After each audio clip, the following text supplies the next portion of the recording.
नंदुरबार, धुळे, जळगाव, नाशिक, संभाजीनगर, आता पाथरी, मानवत आणि आता परतूर, इथून पुढे हदगाव, सगळीकडे उत्स्फूर्त प्रतिसाद आहे शिवसेनेला, महायुतीला.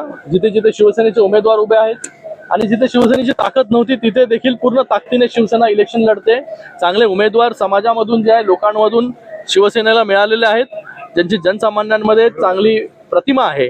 आणि मला वाटतं या नगर परिषदेच्या निवडणुकीमध्ये मोठं यश जे आहे शिवसेनेला मिळेल. 50 खोके हे घेतले संतोष बांगरने शिंदे साहेबांकडून असा आरोप. अरे जाऊ दे रे, ते आता काय, त्यांना दुसरं काही काम धंदा उरलेला नाहीये. पण तुमच्याच मित्र पक्षाचे अरे त्यांना विचारा जाऊन तुम्ही. मित्र पक्षांनी जे आहे एकमेकांबद्दल जे आहे बोलताना ताळतम्य बाळगलं पाहिजे. सगळ्यांनी एकमेकांबद्दलचं एक आचारसंहिता पाळली पाहिजे. इलेक्शन आता 2 महिने आहेत. इलेक्शन नंतर जे आहे केंद्रामध्ये पण युती आहे आणि राज्यामध्ये पण युती आहे. तर प्रत्येकाने प्रत्येक नेत्याला, शिंदे साहेबांनी पण सांगितलेलं आहे, मुख्यमंत्री देवेंद्र फडणवीसजींनी पण सांगितलेलं आहे, जेव्हा प्रचार करत असतो जेव्हा खालच्या पातळीवरती प्रचार करू नये. 2 डिसेंबर पर्यंत युती टिकवायची रवींद्र चव्हाण म्हणाले. 2 डिसेंबर पर्यंत मला माहिती नाही ते काय बोलले, मला माहिती ना. मग त्यांना विचारा, त्यांना पुढे पण टिकवायचे का.